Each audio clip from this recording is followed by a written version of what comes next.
My name is Yaffee. This is my colleague Anjni Joyner. We're representing two academic institutions in the US.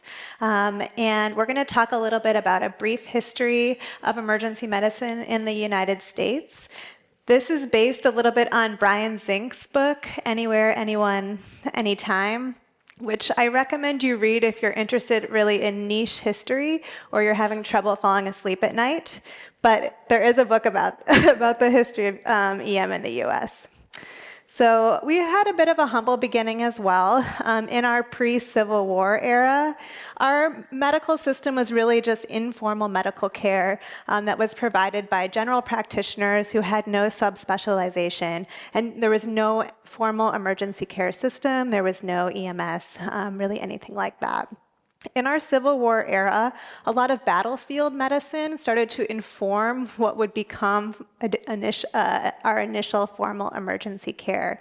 And then in our post-Civil War era, we began to see what we called emergency rooms, which were basically just wards where patients would come undifferentiated and be cared for without appointments, but also without specialized personnel.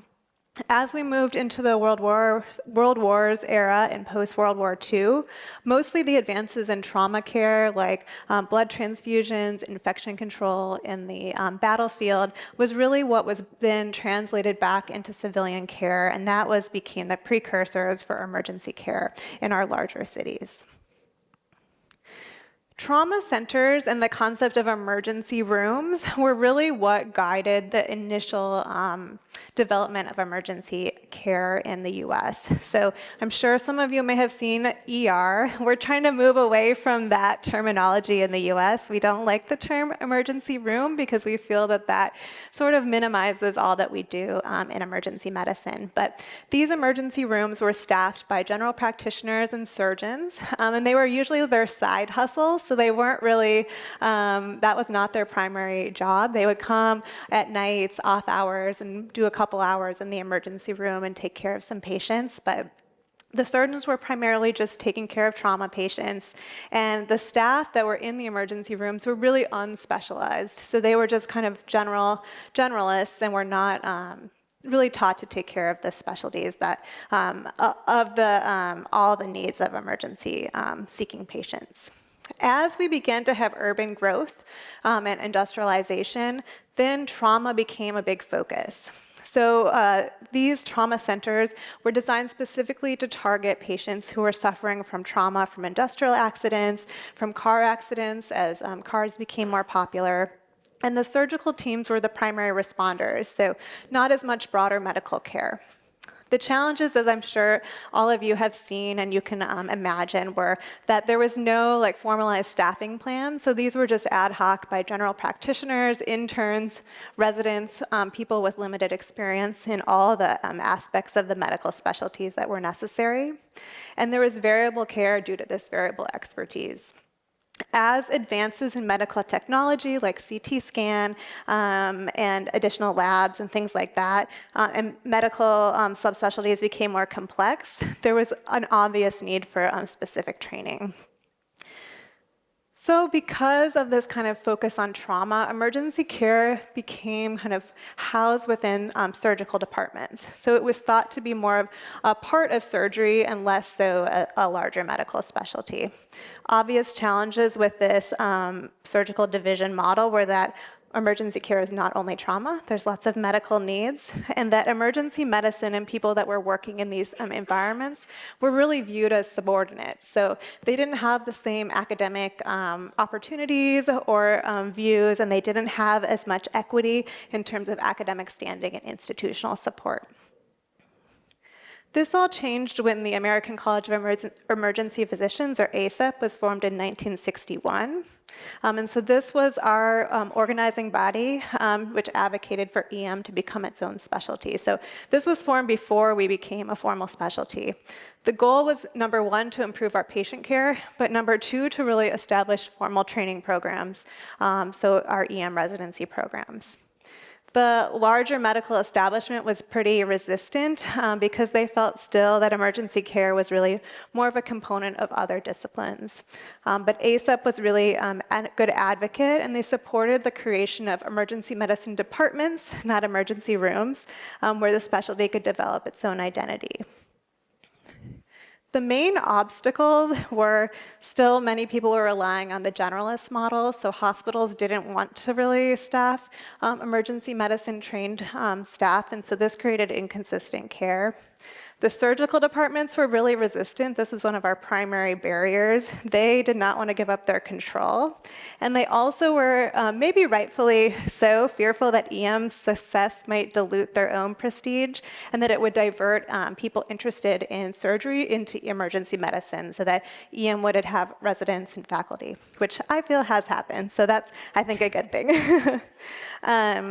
So the way that we really challenged that dogma was that kind of continuing to focus on the fact that emergency care really is a broad base of knowledge and requires more than a surgical framework.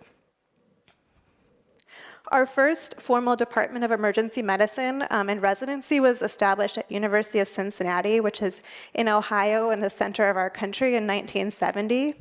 This may seem like a long time ago. They celebrated their 50 years in 2020, but it's still one of the newest specialties in the US. So we're still suffering from some of the same barriers and challenges that all of you are experiencing as well. Our board was created in 1979, and the AMA granted our official recognition as a specialty in 1979. So when that happened, that really validated the establishment of our independent departments and academic medical centers. I'm going to turn it over to my colleague. Good morning. So where are we today in the US with emergency medicine? So we are recognized as a specialty, fully recognized by the American Medical Association, as well as many other medical organizations. And we have nearly 50,000 board-certified emergency medicine physicians currently practicing in the United States. In addition to the building up of this specialty, we have numerous subspecialties that have been formed under emergency medicine. So these subspecialties listed here are formally recognized through ABEM, the American Board of Emergency Medicine. And this is, however, not the full scope of what we subspecialize in. There are several other areas of interest and other fellowships that exist throughout emergency medicine programs, such as global health, which is a very popular one, research, medical education, and wilderness medicine. Ultrasound is kind of an interesting subspecialty. It's a very common fellowship program, but it's not a specific subspecialty that's board recognized. It's has a special designation that's called a focused practice designation. And then there are a number of other subspecialties that are recognized through other member boards of ABMS, or the American Board of Medical Specialties. So one of the challenges that we've been facing are an increasing number of residency positions, which at the surface, that sounds like that's a good problem to have a lot of residency positions. But unfortunately, this kind of came to a head in 2022 when we did not fill all of our spots. So in 2022, almost 8% of all of the residency positions remained unfilled during match season. This was 219 positions. In 2023, this was almost a fifth of all spots, so 18.3%, around 550 positions were unfilled. This was due to a combination of different things. So one, the increasing number of residency positions, which are actually primarily due to for-profit hospitals. Residency labor is a lot cheaper than hiring an attending physician. So these for-profit hospitals saw this as a great way to expand their coverage and pay less for it. And so they are the primary contributors to the number of increased residency positions. So that was one thing. And then there was an article published in 2021 in the Annals of Emergency Medicine, which is our flagship journal for emergency medicine, which predicted a surplus of emergency physicians in 2030, partially due to the increasing number of residency positions, but also due to some practice creep with physician assistants and nurse practitioners taking a lot of the more rural positions and increasing their footprint within emergency medicine. Fortunately, in 2024, 95% of the positions were filled, but this still is a little bit concerning because there's a lot of fluctuation in how residency positions are being filled, and there remains some uncertainty as to the future of what residencies will look like. So to expand upon this, recently there were several proposed changes to the Accreditation Council for Graduate Medical Education, which is the body that oversees all residency programs in the US. About 80% of residency programs in the United States are 3-year programs, including my program and including Anna's program. They have proposed an increase in the length of training from 3 years to 4 years, which is, I know your training is much longer, but this is a pretty significant change because a lot of people choose emergency medicine because they love it, but also because the training is fairly short. Nobody wants to do like 8 or 10 years of training for a general surgery when they could do 3 years of emergency medicine. There are some more positive changes that they've proposed as well, such as increasing time in the emergency department, including specific time for low-resource emergency departments, also increased time in critical care, pediatrics, obstetrics, and EMS, and then also some additional requirements in other areas that overlap with emergency care, such as addiction medicine, toxicology, and administration. And then finally, they've increased the number, or they're proposing to increase the number of procedures and critical patient encounters, and reducing the number of simulated encounters and procedures that were previously allowed.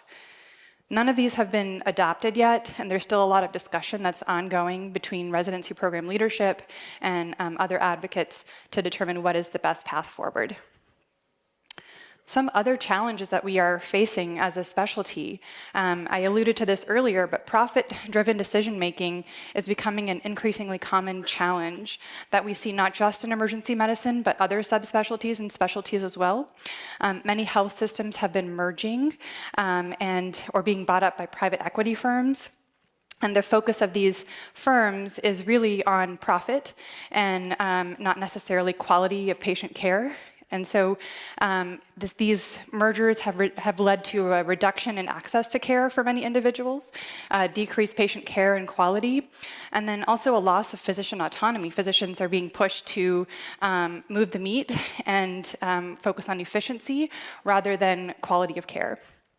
Overcrowding is a common issue that we see as well. This is usually due to boarding in the emergency department. We don't have enough hospital beds, and so that trickles down to the emergency department where patients are left for sometimes days waiting for an inpatient bed, and then that pushes out to the waiting room. And so we have, in my institution, sometimes we can see upwards of 80 patients in the waiting room, which is incredibly challenging. I'm not sure how it is for Anna. This obviously results in delays in patient care, especially for those patients who are suffering from time-critical emergencies, and poor patient outcomes.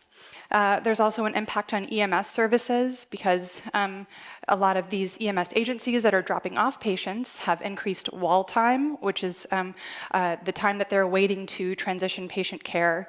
And so that impacts their ability to respond to other emergency calls within the community.